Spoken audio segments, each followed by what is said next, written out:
8절인데 우리 함께 한 목소리로 한번 같이 봉독해 보도록 하겠습니다. 마가복음 9장 2절에서 8절입니다.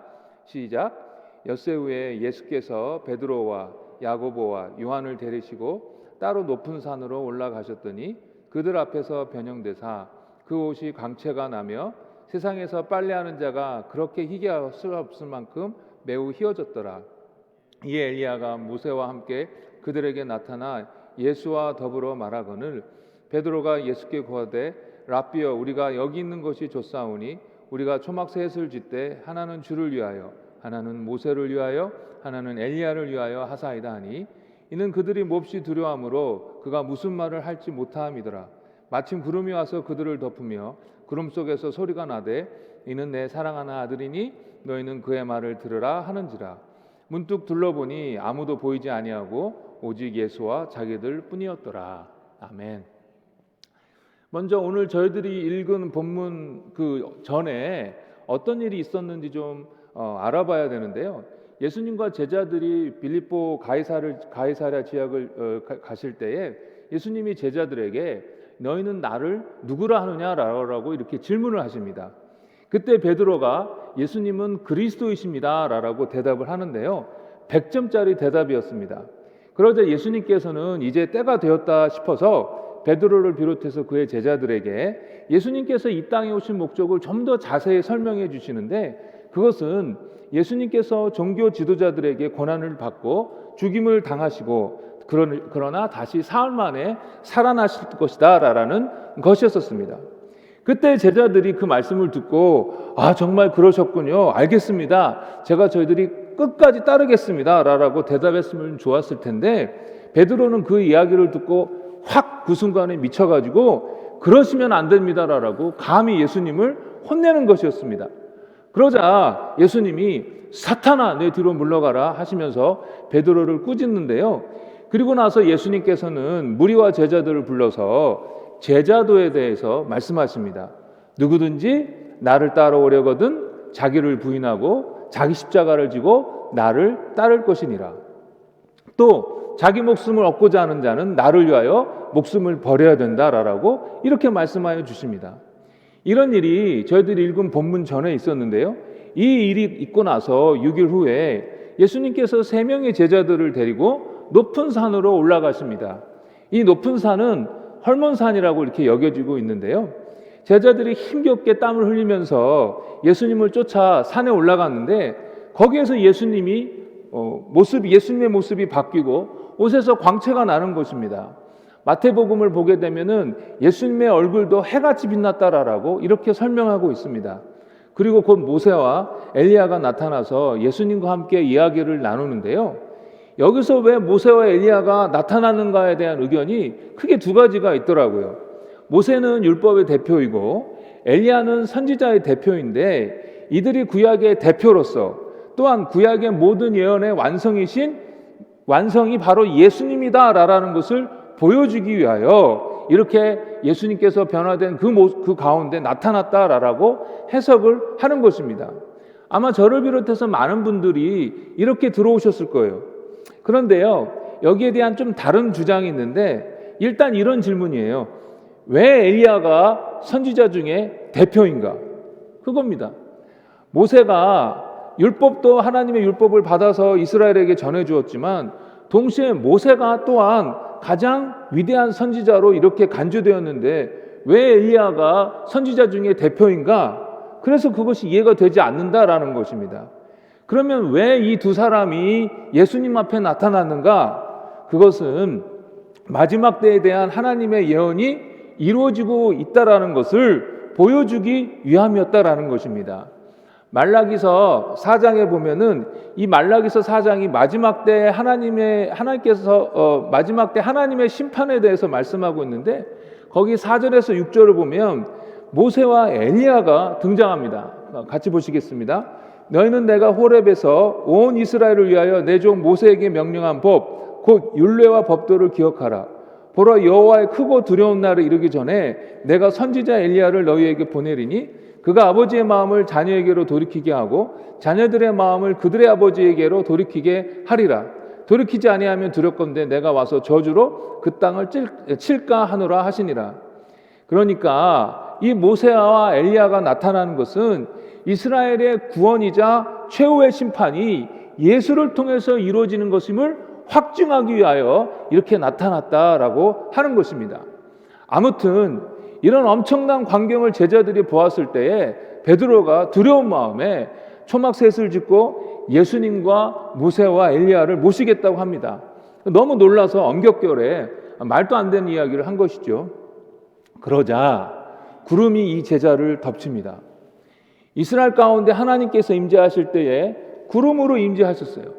오늘 본문에서도 마찬가지입니다.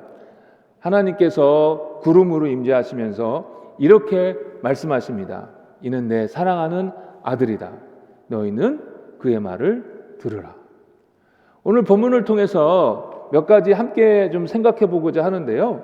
첫 번째로 예수님은 하나님 되신 분이시다라는 것입니다. 오래전부터 있어왔던 주장인데요.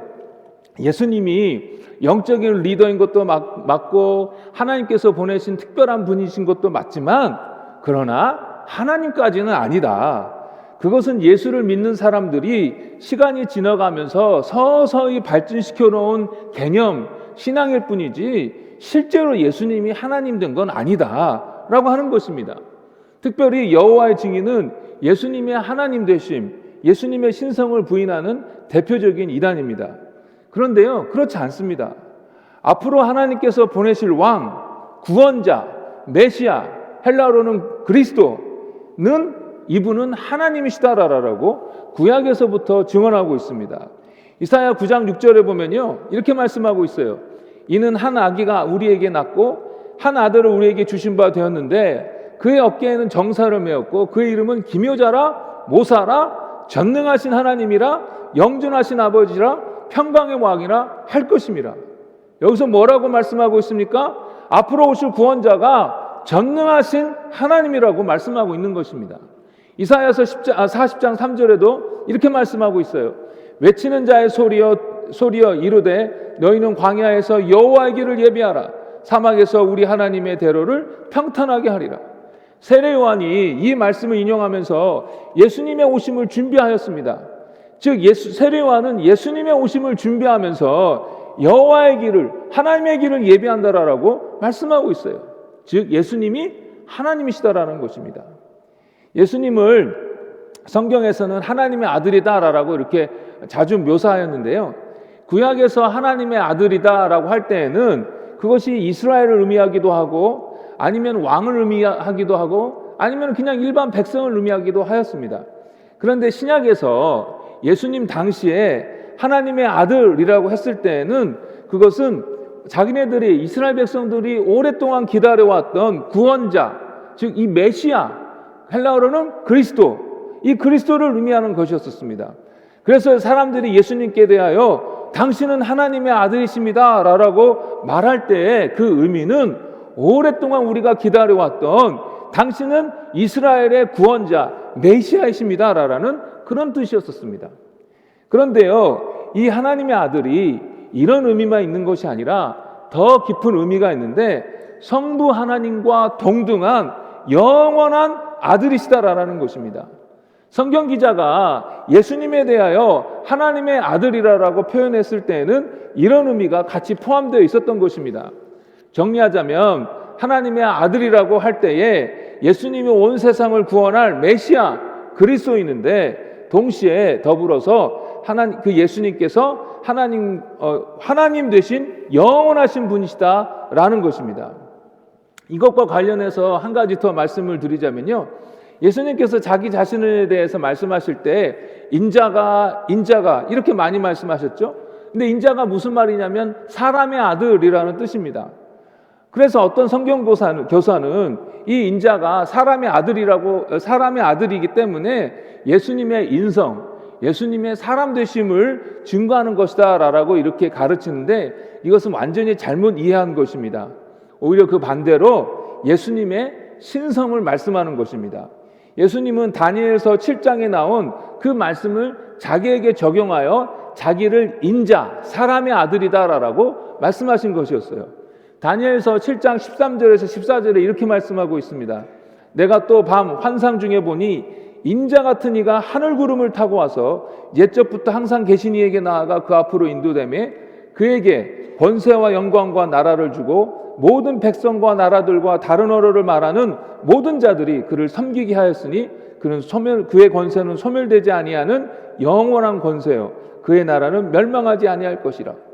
영원한 나라를 다스리시도록 부름받은 이 인자 같은 이 그가 즉 인자인데 예수님께서는 이것을 자기에게 적용시켜서 말씀하셨던 것입니다. 예수님은 이 다니엘서의 이 본문을 가지고 자기가 하나님 되신 분이시라는 것, 자기가 메시아 된 분이라는 것을 말씀하셨어요. 자, 이렇게 말씀하신 것이 이렇게 이 다니엘서의 말씀을 가지고 자기가 예수님 메시아 되면서 하나님 되신 분이라는 것을 증언한 내용이 있는데요. 마태복음 26장 63절에서 65절입니다.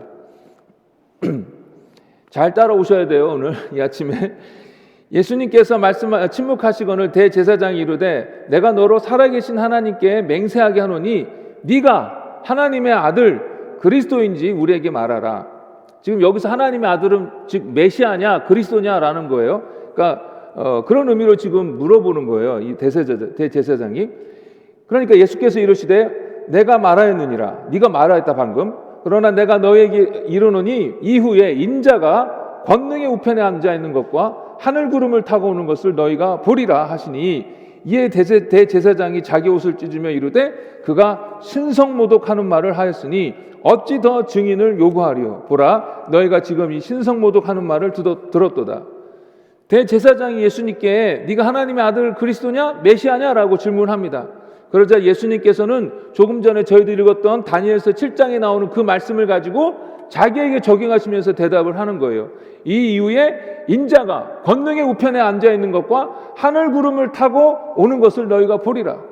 그러니까 대제사장은 그것을 바로 알아챘어요. 그리고 나서 신성모독이다라고 난리를 피우는 거예요. 다니엘서 7장에 나오는 그 인자는 신적인 존재인데 이것을 예수님께서는 본인에게 적용하심으로 예수님 자신이 이스라엘의 구원자일 뿐만 아니라 하나님 되신 분이시라는 것을 증언하신 것이었습니다. 그러니까 이제 이 대제사장들이 신성모독이다라고 하면서 그렇게 이제 예수님에 대해서 이제 난리를 피운 거죠. 게다가 오늘 본문에서도 하나님께서 직접 확실하게 예수님이 내 사랑하는 아들이다라고 말씀하여 주십니다. 이렇게 성경은 앞으로 나타나게 될 구원자는 신성을 가진 하나님 되신 특별한 분이라는 것을 증언하고 있고 예수님은 그 구원자 즉 메시아가 바로 자기 자신임을 알고 계셨습니다. 따라서 예수님의 하나님 되심을 성도들이 점점 발전시켜 나아간 것이 아니었고 다만 예수님의 하나님 되심을 처음에는 몰라봤다가 시간이 지나면서 나중에 제대로 이해하게 된 것이었습니다. 예수님이 하나님 되심에 있어서 한 가지만 더 소개하자면요. 케노시스 이론이라는 것입니다. 빌립보서에서 이렇게 말씀하고 있어요. 빌립보서 2장 5절에서 7절인데 너희 안에 이 마음을 품으라. 곧 그리스도 예수의 마음이니 그는 근본 하나님의 본체시나 하나님과 동등됨을 취할 것으로 여기지 아니하시고 오히려 자기를 비워 종의 형체를 가지사 사람들과 같이 되셨고 사람의 모양으로 나타나사 자기를 낮추시고 죽기까지 복종하셨으니 곧 십자가에서 죽으심이라. 방금 읽은 빌립보서의 말씀에 의하면 예수님께서 자기 자신을 비우셨대요. 그런데 이 말씀을 잘못 이해한 사람들이 있었어요. 19세기에 등장한 이론이었는데 케노시스 이론입니다. 이것이 무엇이냐면 예수님께서 이 땅에 오실 때에 자기의 신성을 비우셨다라는 거예요. 그래서 이 땅에 계실 때에 예수님은 완전한 하나님이 아닌 그보다 좀 열등한 하나님 또는 그냥 사람 정도였다라는 것입니다. 그런데 이들의 주장이 옳게 들리는 것이 왜 그러냐면 정말 예수님께서 인간의 한계를 잊고 있는 장면이 많이 보이거든요. 왜 이렇게 예수님이 모르는 것이 많으신지, 누가 나를 만졌니? 얼마나 남았니? 어디에 두었니? 또 피곤해서 고지 주무시고 배가 고파갖고 무화과 나무를 뒤져보시고 등등 이렇게 인간으로서의 모습을 보이는 것입니다.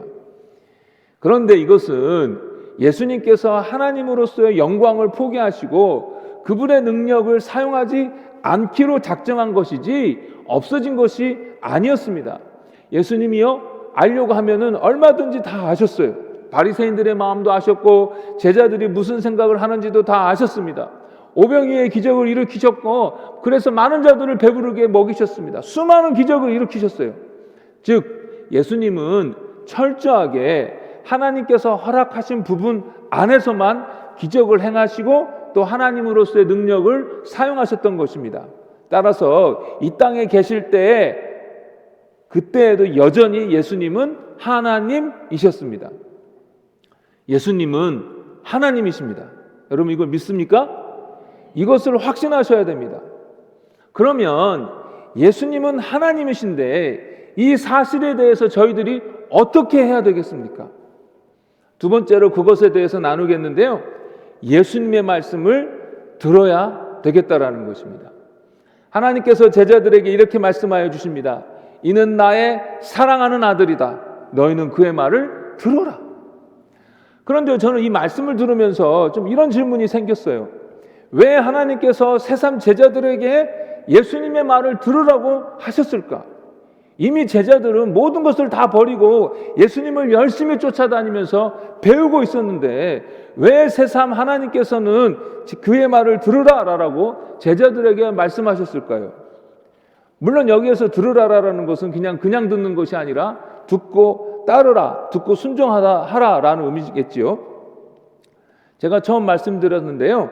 제자들로서는 예수님의 앞으로의 행보가 잘 이해가 되지 않았었습니다. 이스라엘 사람들은 약속된 메시아, 즉 그리스도를 기다려왔습니다. 하나님께서 보내신 이 메시아를 통해서 이스라엘의 그 예전의 영광이 회복되어지고 모든 이스라엘 백성이 다 잘 살게 될 것이라고 기대했었습니다. 그리고 이제 그의 나라는 영원할 것이라고 생각했어요. 그렇기 때문에 유대인이 생각하는 그 메시아는 강한 왕이요 영광스러운 통치자라고 생각했습니다. 그런데 예수님이 오셔서 전해주시는 말씀이나 행하시는 기적을 보니까 이분이 하나님께서 보내신 그 메시아인 것이 분명한 것입니다.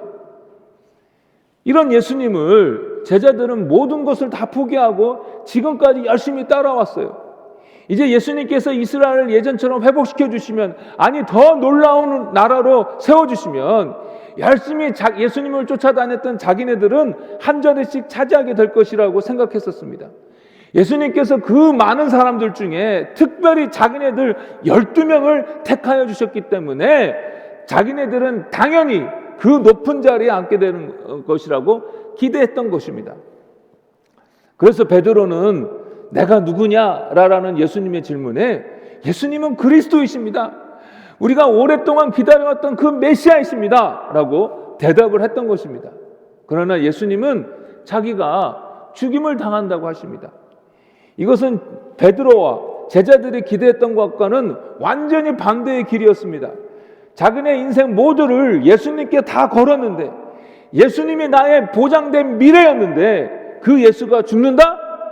예수님께서 죽으시고 부활하신다라고 말씀하여 주셨지만 예수님께서 다시 살아난다는 것은 그때 당시 제자들에게는 아무 생각할 수도 없는, 이해도 안 되는 일이었고, 그래서 예수님께서 죽는다 그 말만 들리는 것입니다.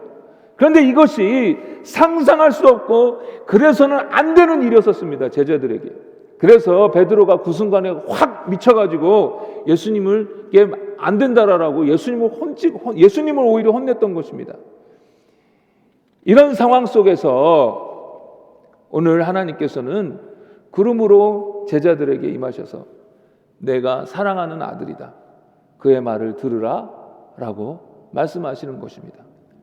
당장은 너희들이 이해가 되지 않고 너희들이 받아들이기 힘들겠지만 예수는 내가 사랑하는 아들이요 나의 뜻을 이 땅에서 완전하게 실현하는 아들이다.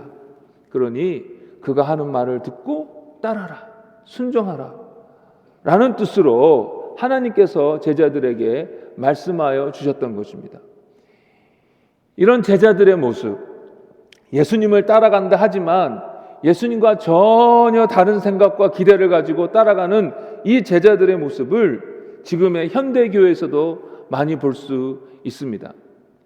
이 시대에 많은 성도들이 예수 믿어 구원받고 이 땅에서부터 하나님의 복을 받으며 승승장구하며 편안하게 안락하게 살다가 천국 가는 것, 그것만을 기대하며 신앙생활을 합니다. 이것만이 제대로 된 신앙생활이라고 생각합니다. 그러나 성경은 정말 뭐라고 말씀하고 있습니까? 예수와 함께 영광을 얻기 위하여 예수와 함께 고난도 같이 받아야 된다라고 말씀하고 있습니다. 예수님께서는 나를 따르려거든 자기를 부인하고 자기의 십자가를 지고 따르라고 말씀하셨습니다. 초대교회 이후로 이렇게 예수님의 말씀에 순종하여 자기를 부인하고 자기의 십자가를 지고 따른 자들이 많이 있었습니다. 예수와 함께 영광을 얻기 위하여 기꺼이 고난받기를 자청하는 수많은 성도들이 있어 왔습니다. 한 예로 조지 위필드라는 분은 21살 때 목사 안수를 받고 설교를 시작해서 55세로 죽을 때까지 18,000번이나 설교를 했었고, 영국의 부흥운동 또 미국의 대각성 운동에 있어서 주도적인 역할을 하신 분이었습니다. 이분은 자기 몸이 녹슬어 없어지기보다는 닳아서 없어지는 것이 더 낫다라고 하신 분이었어요. 그래서 55세에 죽는 그 전날까지 복음을 전하고 그 다음날 주일 아침 7시에 돌아가셨습니다.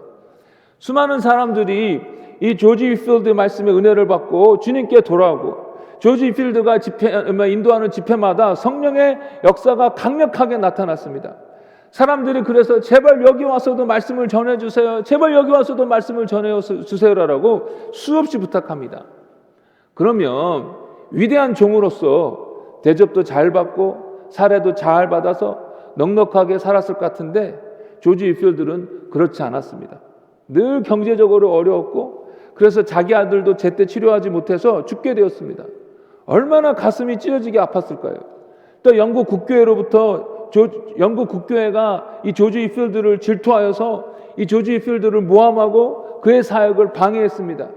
그리고 조지 위필드는 칼빈주의자였는데, 그래서 하나님의 예정을 믿는 사람이었는데, 감리교회에서 부흥운동을 함께했던 그 존 웨슬리로부터 비난을 받는 그런 아픔도 겪었어요. 쉬지 않는 사역으로 그의 몸은 완전히 쇠약해졌습니다. 하나님은 고난도 함께 받아야 된다라고 말씀하셨는데, 조지 위필드는 그렇게 고난을 받았습니다.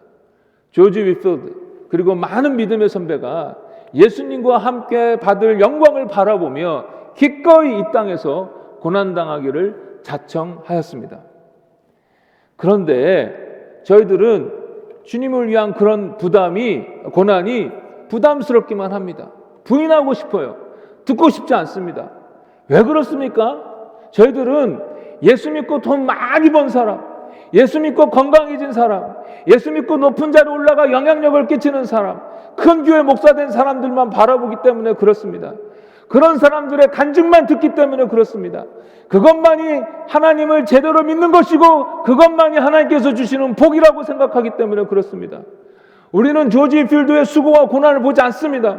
주기철 목사님이 예수님을 배신하지 아니하고 그 무시무시한 무서운 모판을 맨발로 걸어가는 것을 보지 않습니다. 손양은 목사님이 자기 아들을 죽인 사람까지 사랑하여 양아들로 삼은 것을 보지 않습니다. 가난하고 약한 사람들을 섬기는 목사와 선교사와 성도들의 이야기는 듣지 않습니다. 자기의 안락한 삶을 포기하고 이슬람 지역으로 가서 목숨 걸고 복음을 증거하는 선교사들의 이야기는 듣지 않습니다.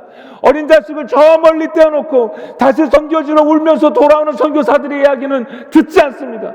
들려도 나랑 상관없는 특별한 사람들만의 이야기라고 생각합니다. 심지어 그런 이야기를 듣고 감동받고 은혜는 받아도 그 사람들은 그렇게 살고 나는 다르다라고 생각하는 것입니다. 나는 여전히 이 자리에서 편하게 여유롭게 살아야 된다라고 생각합니다. 여러분은 신앙생활하면서 누구의 이야기를 듣고 누구를 보고 있습니까? 여러분이 본받는 신앙인은 누구이십니까? 여러분이 부러워하고 따라가는 믿음의 사람은 누구입니까? 여러분의 믿음에 있어서 경쟁 상대는 누구이십니까? 예수 믿어서 이 땅에서 잘 먹고 잘 살게 된 사람 그 사람입니까? 아니면 주님의 말씀에 순종하여 자기를 부인하고 자기 십자가를 겸손하게 지고 가는 그 사람입니까? 제가 예전에 소개했었는데요, 제 친구 선교사님은 이라크에서 사역하고 있습니다. 제가 참 동갑내기인데 제가 참 존경하는 선교사예요. 자기 모든 것을 다 내려놓고 아들 하나 있는데 그 아들 하나 데리고 그 낯선 곳, 위험한 곳에 가서 사역을 하고 있습니다.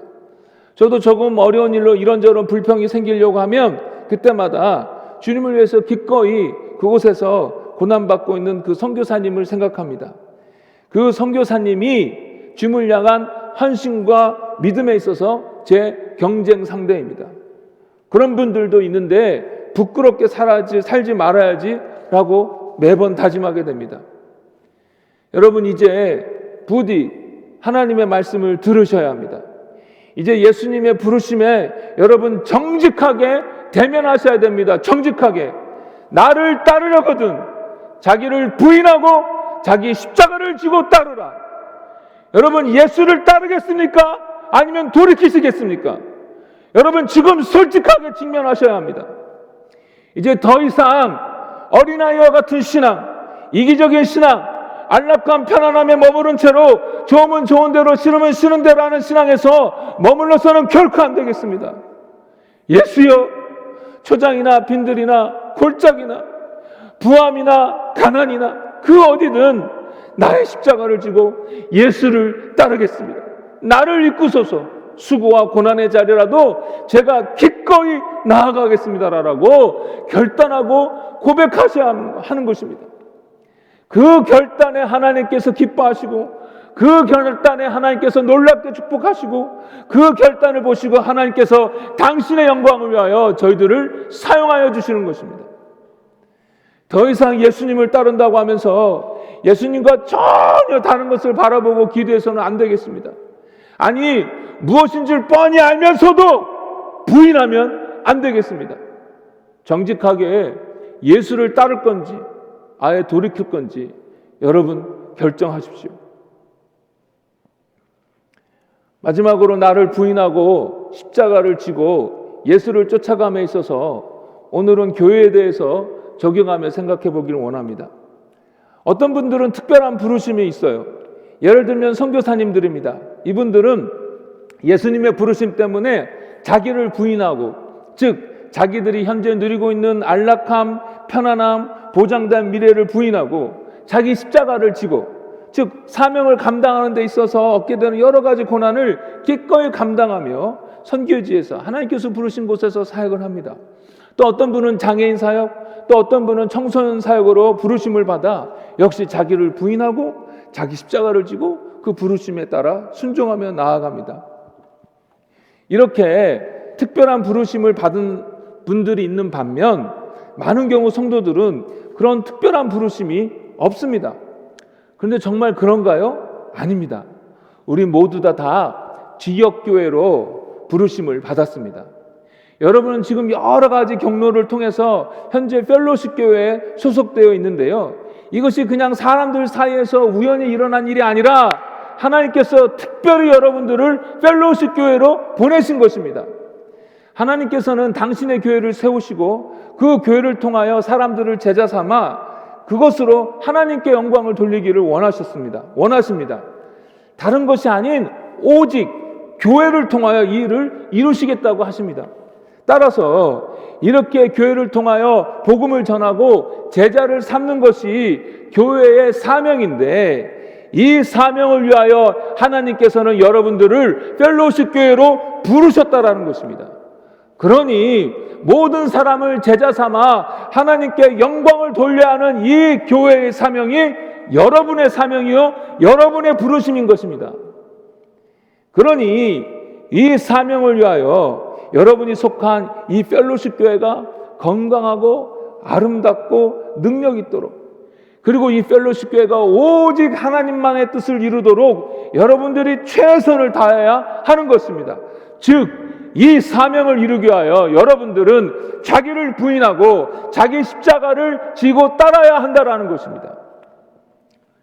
교회를 위하여 나의 편안함, 나의 안락함, 나의 명예를 내려놓아야 할 때는 내려놔야 하는 것입니다. 교회의 사명을 감당하기 위하여 내가 재정적으로 더 헌신해야 할 때는 더 헌신해야 하는 것입니다.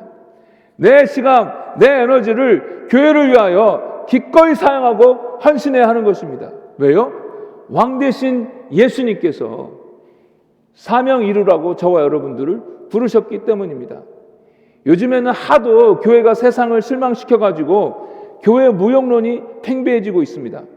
교회 중심의 생활을 하자, 교회를 아껴야 된다, 사랑해야 된다라고 하면 그것이 요즘에는요 무슨 구닥다리 신앙처럼 여겨지고 있습니다. 세상으로 나가야지 교회에만 뭉쳐 있으면 되냐라고 합니다. 맞습니다. 그러나 교회 중심의 신앙생활이라는 것이 교회에만 붙어 있으라는 의미가 아니라 교회의 사명을 나의 사명으로, 나의 부르심으로 알고 교회가 사명을 잘 감당할 수 있도록 교회를 위하여 나의 역할에 최선을 다하라라는 것입니다. 그 역할을 감당함에 있어서, 그 부르심을 감당함에 있어서 자기를 부인하고 십자가를 지라라는 것입니다. 한국교회가 과거에 엄청난 부흥을 경험하게 되었던 것은 하나님께서 일방적으로 정말로 엄청나게 은혜를 부어주셨기 때문입니다. 그러나 동시에 하나님께서 그 은혜로 부르시는 그 부르심에 수많은 성도들이 거기에 화답하고 헌신하였기 때문에 역시 부흥이 있었던 것입니다. 한국의 많은 믿음의 선배들은 하나님 앞에 예배드리기 위하여 수십 리길을 걸어가 예배하였습니다. 새벽마다 눈물로 기도하였습니다. 교회에 무슨 일이 있다 싶으면 정말로 아끼지 아니하고 자기 것을 하나님께 바쳤습니다. 얼마나 전도를 열심히 했는지 모릅니다. 그러나 지금 어떻습니까? 예배드리는 것도 귀찮아합니다. 온라인으로 침대에 누워서 또는 밥 먹으면서 아니면 다른 것 하면서 대충 때우는 것을 예배라고 생각합니다. 현장 예배를 들을 수 있는 기회가 있지만 나오기 싫습니다. 귀찮아요. 기도회가 있지만 귀찮아요. 재정 사용에 있어서도 나의 필요, 나의 취미생활, 나의 휴가 이런 것들 나의 것이 먼저이지 하나님 나라와 교회는 나중입니다. 전도해야 하는데 부담스럽기만 하고 귀찮습니다. 자기를 부인하고 자기 십자가를 지고 따르라라는 예수님의 말씀과는 너무나도 다르게 지금 우리는 교회 생활을 하고 있습니다. 지금 이 시대의 교회는 너무나도 어려운 시간을 보내고 있습니다. 사명을 감당해야 되는데 사명 감당한커녕 아무것도 못하고 겨우 숨만 헐떡헐떡이며 쉬고 있습니다. 얼마나 안타까운 상황이 있는지 모릅니다. 물론 이 시대에 없어져야 할 교회들도 많이 있습니다. 예수님이 주인이 아니라 사람이 주인인 교회는 그 교회라는 간판을 떼든지 아니면 없어지든지 해야 됩니다. 그리고 사명 잘 감당해 왔지만 이제는 때가 되어 사라지는 교회도 있습니다. 여러분 신약성경에 나오는 그 초대교회 교회들은 다 지금 사라지고 없습니다.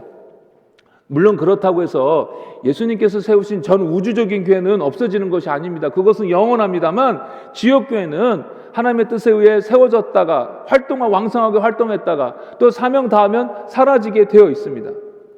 그런데 하나님의 뜻이 있어서 여전히 교회로 모여 있다면, 펠로십 교회가 아직도 여전히 교회로 모여 하나님의 뜻을 이루고자 하는 소원이 있다면 다시 활력 있게 사명을 감당하는 교회로 세워져야 되겠는데, 그러려면 결국 예수님의 부르심에 정직하게 대면하고 결연히 아멘 제가 따르겠습니다라고 하는 성도들이 세워져야 한다라는 것입니다.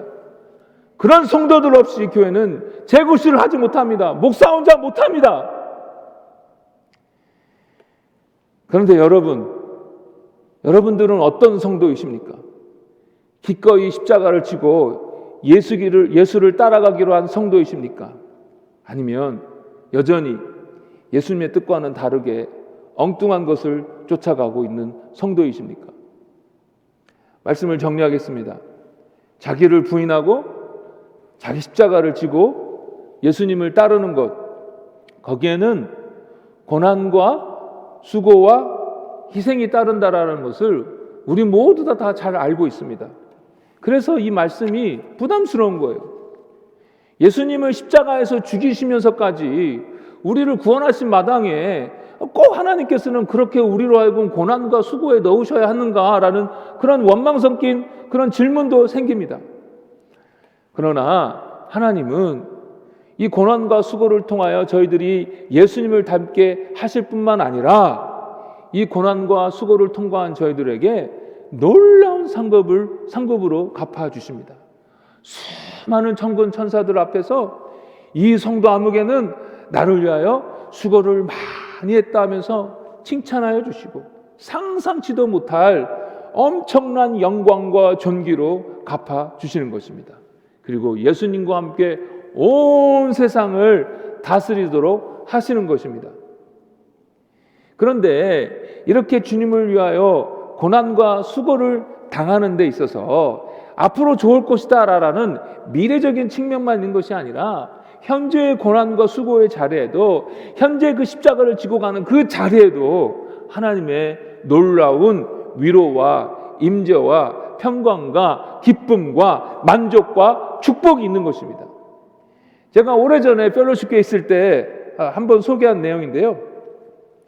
우간다에서 13명의 여자아이를 입양하여서 키우고 있는 케이리 자매의 이야기입니다. 지금은 결혼해서 남편이 있었지만 예전에는 처녀의 몸으로 13명의 여자아이들을 혼자 키우고 있었어요. 이 자매가 우간다에서 아이를 키우고 사역하는 동안 미국에서 누릴 수 있었던 미국에서 누렸던 것들을 다 포기해야 했었습니다. 그리고 이 우간다에서 사역하는 동안 슬프고 힘든 일도 많았고, 그래서 눈물로 하나님 앞에 기도해야 되는 시간들이 얼마나 많았는지 모릅니다. 그런데 한 번은 자기 엄마와의 약속 때문에 미국으로 이제 와야 했었는데 미국에 들어오기가 싫더라는 것입니다. 왜냐하면 우간다에 있는 동안 여러 가지 어려움과 힘든 일도 있었지만 주님과의 그 친밀한 교제에서 오는 그 기쁨과 만족이 너무 컸는데 혹시 미국에 오면은 그것을 놓치게 될까 봐 미국에 오기 싫더라는 것입니다. 이 자매가 이렇게 고백해요. 사람들은 나를 엄청난 사람이라고 생각하곤 한다. 정말 용기가 대단해. 정말 강인한 아가씨야. 정말 특별한 사람이야. 하지만 그렇지 않다. 나는 그저 미국 테네시주 출신의 평범한 아가씨일 뿐이다. 나는 틈만 나면 실수를 저지르는 부족한 사람이다. 아무리 봐도 특별한 점이라고는 없다. 딱 하나, 늘 하나님께 순종한다는 점이 특별하다면 특별할 것이다. 당신도 할 수 있다. 나는 평범한 사람이다. 비범하신 하나님을 섬기는 평범한 사람. 자기를 부인하고 자기 십자가를 지고 가는 그 길에 가지 않았더라면 결코 몰랐을 하나님의 친밀한 임재와 기쁨과 만족과 평안이 있는 것입니다.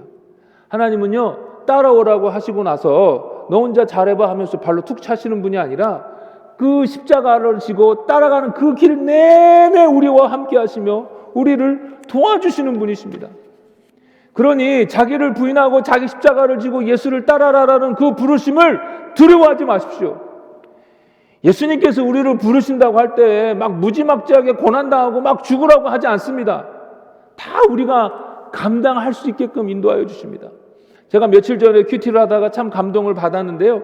하나님께서 이스라엘을 이집트에서 탈출시키는데 가나안으로 가는 가까운 길로 가면 블레셋이라는 족속을 만나게 될 텐데 이 블레셋이라는 족속이 굉장히 강하니까 그러면 이 이스라엘 사람들이 겁을 먹을까 봐 멀리 이렇게 돌아서 가게 하십니다.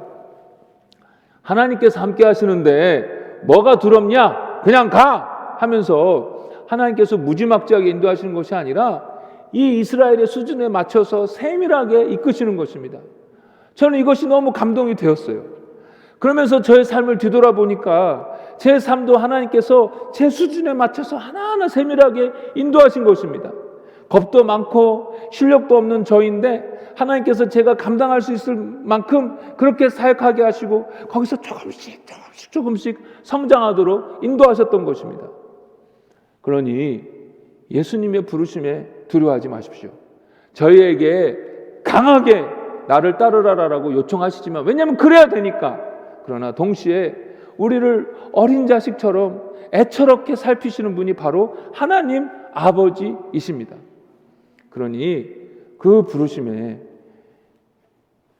아멘하고 순종하며 따르시길 바랍니다. 그리고요, 그 부르심에는 놀랍고도 놀라운 축복이 담겨 있습니다. 이 하나님의 부르심에 아멘하고 따라가는 우리 모두가 되시기를 예수의 이름으로 축복합니다. 잠깐 기도하시겠습니다. 하나님, 저희들 예수님을 따른다고 했지만 예수님과 아무 상관없는 것들을 기대하고 생각하고 예수님을 따르지는 않았는지요. 주님, 저희들을 용서해 주시고 자기를 부인하고 자기 십자가를 지고 나를 따르라라는 그 예수님의 부르심 앞에 정직하게 대면하고 정말 다시 한번 결단하고 나아가는 저희들 될 수 있도록 주님 도와주옵소서. 예수님 이름으로 기도했습니다. 아멘. 우리 다 함께 일어나셔서 찬양하시겠습니다.